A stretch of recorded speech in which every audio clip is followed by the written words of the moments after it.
Hello, welcome back, my dear children. How are you all? Hope all you are safe at your home. Are you ready for our English class? Okay, let's start today's section. Today we are going to learn a new poem, Mother and the Mouse, written by Faith Trexon, an Indian writer. Okay, listen to me, my dears. Are you afraid of anything? Yes, I think you are not afraid of anything because you are very brave. Maybe some of you are afraid of some small creatures like lizard, cockroach, scorpion, centipede, etc. Okay? What will you do if you see something that causes fear? Yes, definitely. You will run fast or you will scream. Okay? Is your mother or father or grandparent afraid of something? What do you think they will do if they see something frightening? Yes, most of the parents are very brave.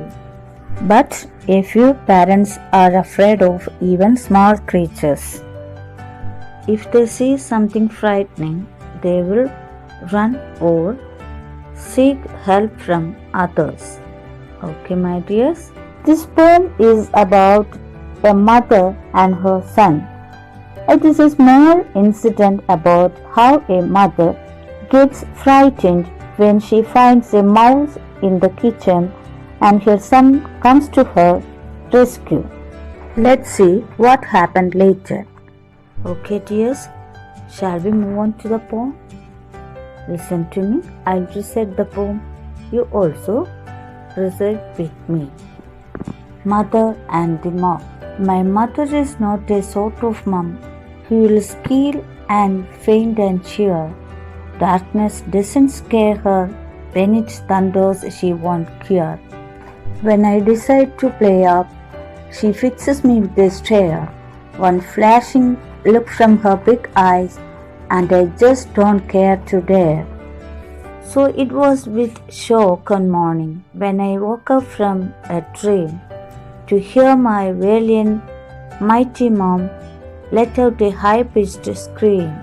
I raced to see her perched up high upon the kitchen sink, squealing like a baby bat right on the edge the brink. I asked her what the matter was. Had the pressure cooker burst? Or had the oven scorched her hand? I did expect the worst. Okay, my dears, did you get the idea of the poem? Oh, you don't worry, I will give the detailed explanation. Listen to me. My mother is not the sort of mum who will squeal and faint and cheer. Darkness doesn't scare her. When it thunders, she won't cure. Okay, my dears, listen to the detailed explanation. The poet says that his mother is very courageous and she will not squeal.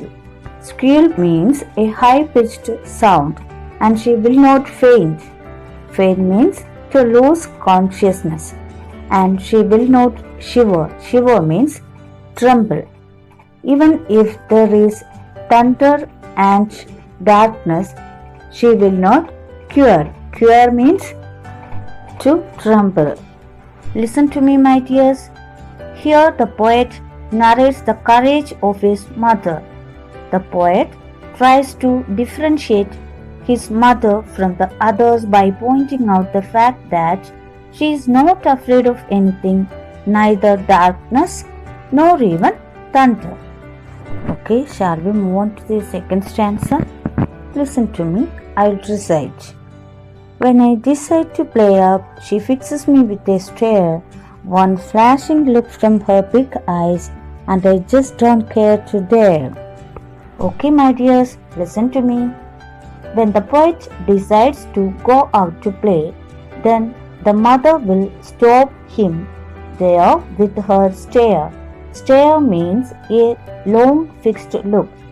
That is, when the poet's mother angrily stares at him with her big eyes, then his all tricky ideas will vanish. Okay, my dears, let's move on to the next stanza. Listen to me. So it was with shock and mourning when I woke up from a dream to hear my valiant, mighty mum let out a high-pitched scream. Listen to me, my dears. How does the poet describe his mother here? Yes, very good. The poet's mother is very courageous person. Okay? But one day morning, when the poet woke up from the sleep by hearing a high-pitched sound, then she realized that her mother was screaming. The sound of her scream came as a great shock to the poet because she has always known her mother be the woman of no fear. Okay, my dear students, shall we move on to the fourth stanza? Listen to me, I'll recite. I raised to see her perched up high upon the kitchen sink, squealing like a baby bat right on the edge, the brink. Listen to me, my dears, I will give the detailed explanation. I raised to see her perched up high. Perched means to sat on something high. Okay? As soon as when the poet woke up from his shock, he ran to the kitchen to see what had happened. Then he saw that his mother was sitting upon the very edge of the kitchen sink and she was screaming. Her sound was very high pitched, so that the poet compares it with the sound produced by a baby bat. Okay, my dears, shall we move on to the fifth stanza? Listen here, I'll recite. I asked her what the matter was. Had the pressure cooker burst or had the oven scorched her hand? I did expect the worst. Listen to the explanation. When the poet saw his mother in that condition, he started imagining all the worst cases that might have happened that moment in the kitchen. He first asked her if the pressure cooker had burst open, then guessed if she burnt her hand trying to put something in the hot oven. Then the poet thought all the worst situations at that moment. Okay, dear children, let's move on to the next stanza. Listen to me. She whimpered like a baby and pointed to a mouse that had the gall and the temerity to enter into our house. Dear children, listen here. When the poet heard the high-pitched sound of his mother, he ran to the kitchen. While he's running, he thought all the worst situations. Okay, let's see why did the mother squeal like a baby bat.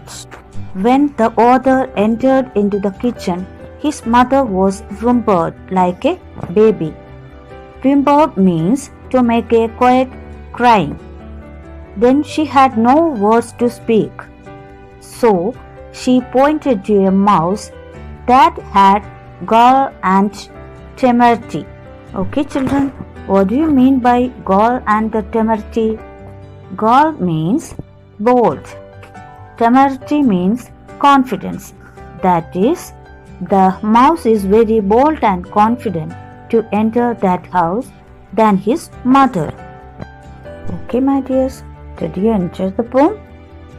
Very good. Now it's the time to wind up today's class. We will meet in the next class with the rest of the poem. Thank you.